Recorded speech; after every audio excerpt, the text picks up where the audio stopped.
नमस्कार। Book audio में आप सबका स्वागत है।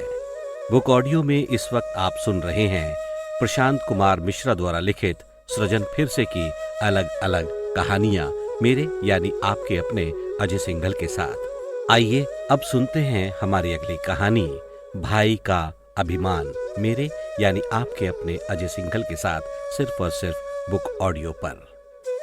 राखी के त्योहार पर जब भाई प्यारी बहन को रक्षा का वचन देता है तो बहन से ये भी कहे कि ये घर जितना मेरा है उतना ही तुम्हारा भी है।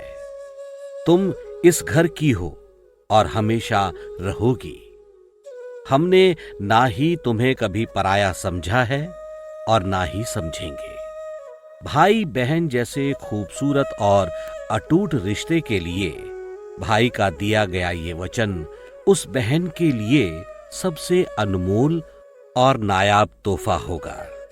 बहन को हमेशा उस घर से जुड़े रहने का एहसास होगा। बहन भाई की कलाई पर रेशम की डोर में पिरोकर अपना प्यार बांधती है।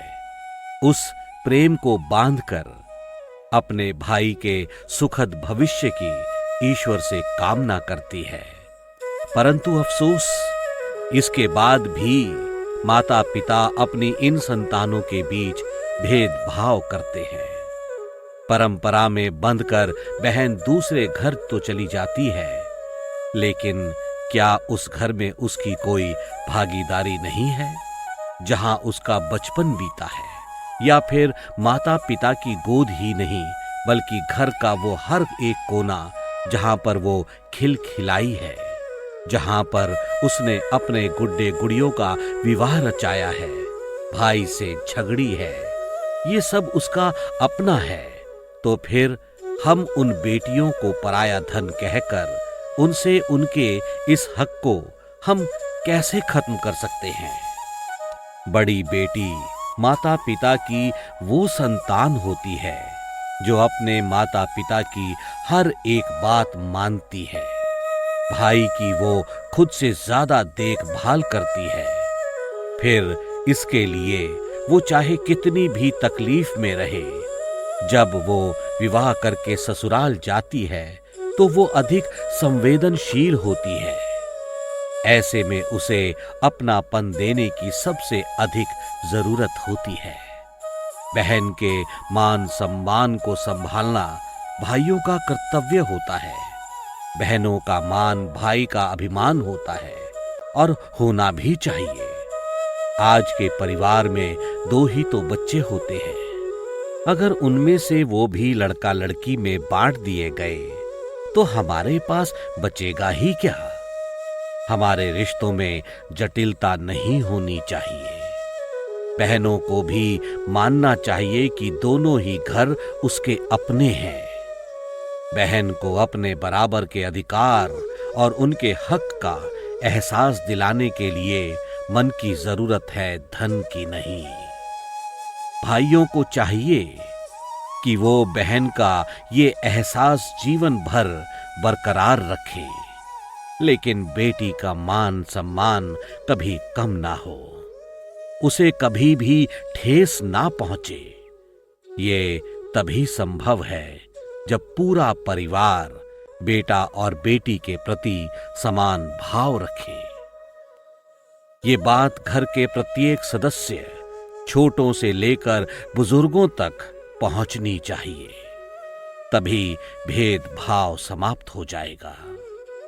बहन अपने भाई की खुशी के लिए बचपन से ही अपने छोटे छोटे अधिकारों और खुशियों को छोड़ देती है। वो तो केवल अपने भाई को प्रसन्न देखना चाहती है, इसीलिए भाई उन अधिकारों को अपना समझ बैठते हैं। इसके लिए एक समझ विकसित होनी चाहिए कि अगर बहन को ये बताना पड़े कि वो उसकी भावनाओं को जानती है, तो फिर वो समझ कैसी? कहावत ही नहीं, हकीकत है कि ताली एक हाथ से नहीं बजती है। उसके लिए दोनों हाथों का प्रयोग करना पड़ता है। दोनों घरों में आदर और अधिकारों को हासिल करना बेटी के लिए जरूरी है। बचपन में कभी चॉकलेट के लिए लड़ना, कभी गुड्डे गुड़ियों के लिए मचल जाना, अपनी ही जिद पर अड़े रहना, कभी बेवजह धमकाना तो कभी बेवजह मां से डांट दिलवाना, लेकिन ज्यादा हो जाने पर सारा इल्जाम खुद पर ले लेना। कुछ ऐसा होता है भाई बहन का अटूट रिश्ता। इसमें उनकी तकरार के साथ साथ उन दोनों का अटूट प्रेम छिपा होता है। अभी आप सुन रहे थे प्रशांत कुमार मिश्रा द्वारा लिखित सृजन फिर से की एक कहानी भाई का अभिमान, मेरे यानी आपके अपने अजय सिंघल के साथ सिर्फ और सिर्फ बुक ऑडियो पर। हमारी अगली और आखिरी कहानी जरूर सुनिएगा मेरे यानी आपके अपने अजय सिंघल के साथ आखिर कब तक, प्रशांत कुमार मिश्रा द्वारा लिखित सिर्फ और सिर्फ बुक ऑडियो पर। धन्यवाद।